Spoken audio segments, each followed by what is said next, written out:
Assalamualaikum warahmatullahi wabarakatuh. Selamat pagi anak-anak. Gimana kabarnya hari ini? Semoga senantiasa dalam keadaan sehat selalu dan tetap semangat dalam belajar.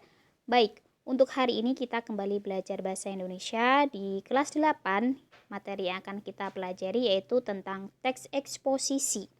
Adapun hal-hal yang akan kita pelajari yang pertama adalah mengenali unsur-unsur teks eksposisi. Yang kedua, menyimpulkan teks eksposisi.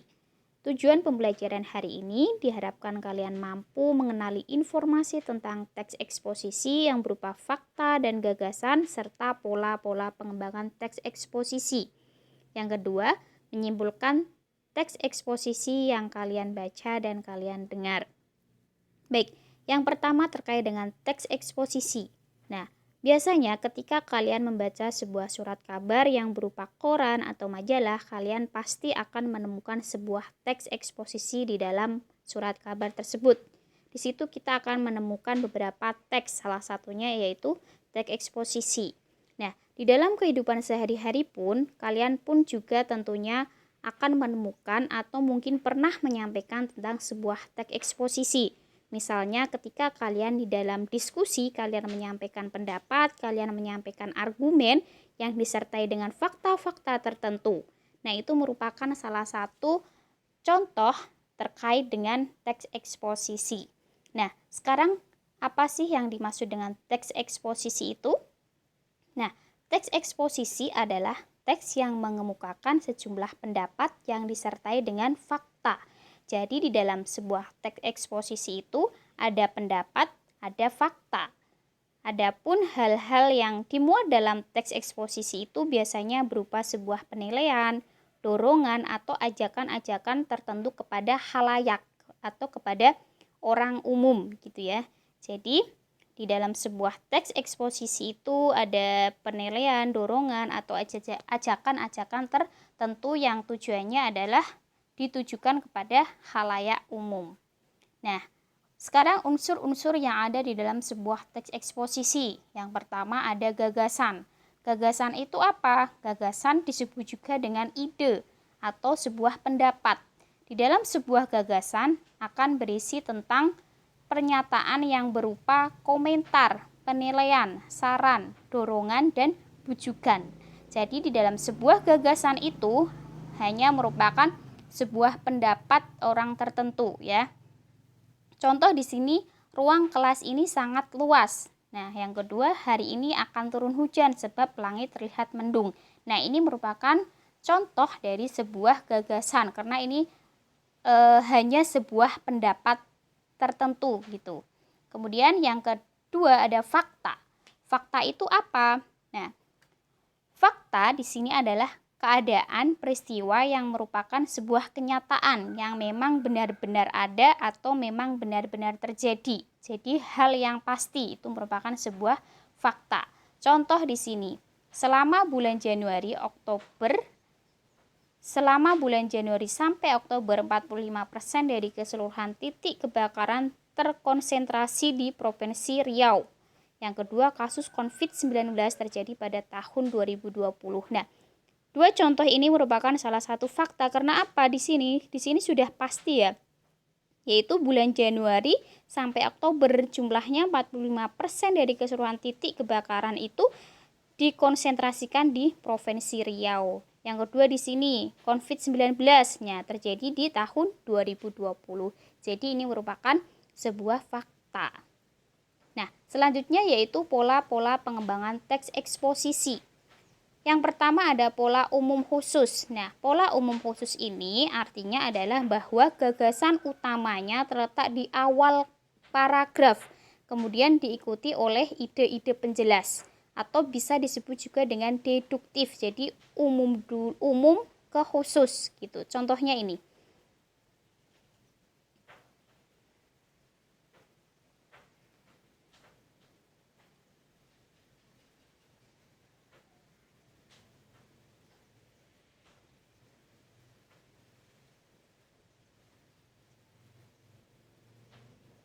Nah, gagasan umum di sini yaitu kopi memiliki efek yang baik untuk kesehatan gigi, yaitu terletak di awal paragraf. Jadi umum khusus atau deduktif. Selanjutnya adalah pola khusus umum.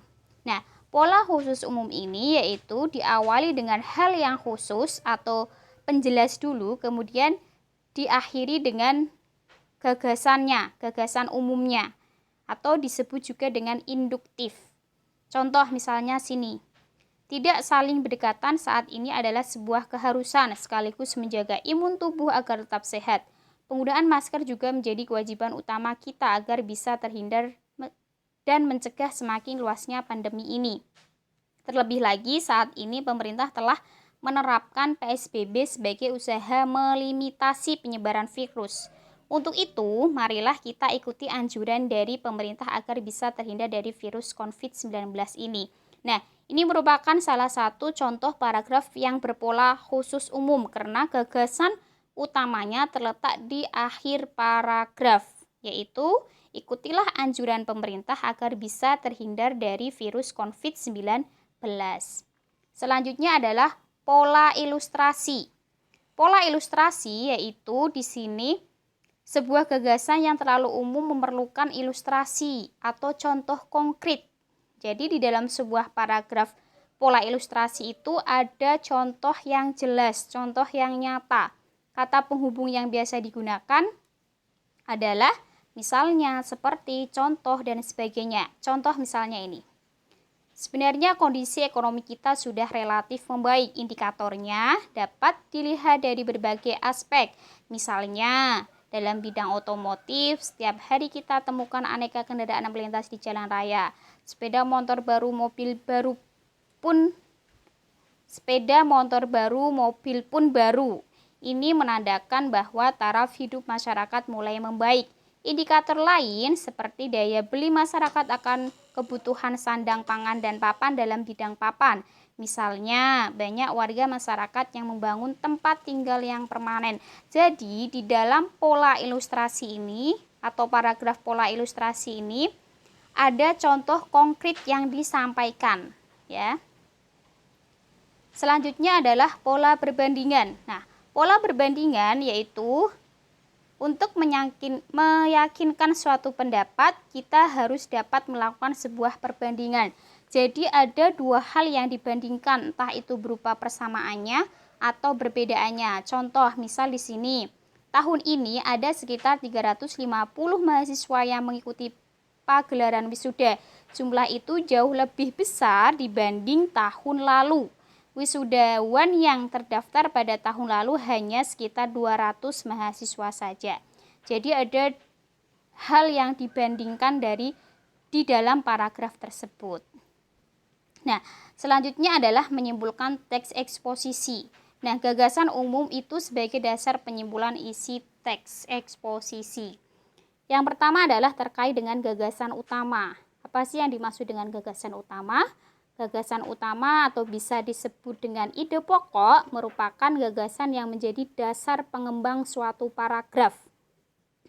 Gagasan pendukung. Gagasan pendukung itu adalah uraian informasi yang mendukung gagasan umum. Jadi ada gagasan umum, ada gagasan pendukung. Nah, bagaimana cara kita menentukan atau mencari sebuah gagasan utama di dalam sebuah paragraf? Yang pertama adalah silahkan kalian baca paragraf dengan saksama, kemudian temukan kalimat utamanya. Nah, kalimat utama ini biasanya bisa terletak di awal paragraf, atau di akhir paragraf, atau di awal dan di akhir. Nah, kemudian ringkaslah kalimat utama menjadi sebuah gagasan utama dengan syarat kita tidak mengubah makna dari kalimat utamanya. Jadi gagasan utama itu ringkasan dari kalimat utama. Nah, syaratnya tapi tidak boleh mengubah makna dari kalimat utamanya. Nah, yang keempat, kalimat utama bisa juga menjadi gagasan utama jika kalimat dalam kalimat utama tidak bisa diringkas. Nah, itu. Nah, contoh di sini terkait dengan mencari gagasan utama, misalnya di sini.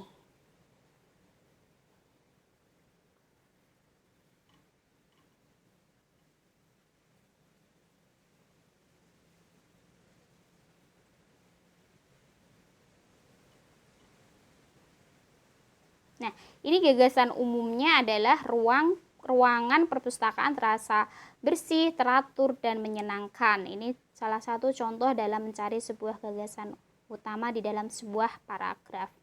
Nah, sekarang jenis-jenis paragraf berdasarkan letak gagasan utama. Yang pertama ada paragraf deduktif. Nah, paragraf deduktif itu yaitu paragraf yang gagasan umumnya atau gagasan utamanya terletak di awal paragraf. Berarti di awal paragrafnya itu deduktif. Contoh misalnya di sini. Meskipun bukan termasuk minuman kesehatan, kopi memiliki efek yang baik untuk gigi. Penelitian terbaru dari negeri Cappuccino, Italia menguatkan fakta itu. Carlo Pruscio dari Universitas Ancona menjelaskan senyawa yang terkandung di dalam kopi menghentikan bakteri yang menempel ke gigi sintesis. Senyawa tersebut juga efektif membasmi bakteri yang bisa langsung merusak gigi. Nah, ini gagasan umumnya terletak di awal, yaitu kopi memiliki efek yang baik untuk kesehatan gigi. Nah, karena di kalimat kedua, kemudian ketiga itu merupakan penjelasan dari kalimat pertama, sehingga disebut dengan paragraf deduktif. Contoh yang kedua, atau jenis paragraf yang kedua, yaitu paragraf induktif. Adalah paragraf yang gagasan utamanya terletak di akhir paragraf atau pada kalimat penutup paragraf. Nah, contohnya di sini tadi. Tidak saling berdekatan saat ini adalah sebuah keharusan, sekaligus menjaga imun tubuh harus tetap sehat. Penggunaan masker juga menjadi kewajiban utama kita agar bisa terhindar dari mencegah semakin luasnya pandemi ini. Terlebih lagi, saat ini pemerintah telah menerapkan PSBB sebagai usaha melimitasi penyebaran virus. Untuk itu, marilah kita ikuti anjuran dari pemerintah agar bisa terhindar dari virus COVID-19. Nah, ini gagasan utama terletaknya di akhir paragraf, sehingga disebut dengan paragraf induktif, yaitu gagasan utamanya, ikutilah anjuran pemerintah agar bisa terhindar dari virus COVID-19. Jadi hampir sama ya, yang pola pengembangan tadi, pola pengembangannya berarti kalau deduktif disebut dengan pola khusus umum. Kalau induktif berarti disebut dengan pola pengembangan khusus umum. Tapi kalau induktif disebut juga dengan pola pengembangan umum khusus. Selanjutnya adalah paragraf campuran. Nah, dalam paragraf campuran itu berarti gagasan umumnya terletak pada kalimat pertama dan kalimat terakhir. Contoh di sini. Kegiatan belajar kini tidak hanya dilakukan di dalam kelas. Proses pembelajaran kini bisa dilakukan secara online. Sejumlah situs menyediakan program pembelajaran online mulai dari yang berbayar hingga ada yang gratis. Kebebasan memilih mata pelajaran serta kegiatan belajar yang bisa dilakukan kapanpun adalah kelebihan dari sistem pembelajaran online ini. Kini kegiatan belajar pun bisa dilakukan secara online. Jadi kalimat yang dicetak miring pada awal dan akhir paragraf itu merupakan kalimat utamanya, sehingga kita bisa menyimpulkan gagasan utamanya, yaitu kegiatan belajar di kelas kini bisa dilakukan secara online. Itu ya jenis-jenis paragraf dalam sebuah teks eksposisi, yaitu ada paragraf deduktif, induktif, dan campuran. Baik, demikian untuk belajar hari ini. Semoga mudah dipahami oleh kalian semuanya. Kalian bisa paham unsur-unsur teks eksposisi, kemudian menyimpulkan teks eksposisi yang sudah kita pelajari bersama-sama.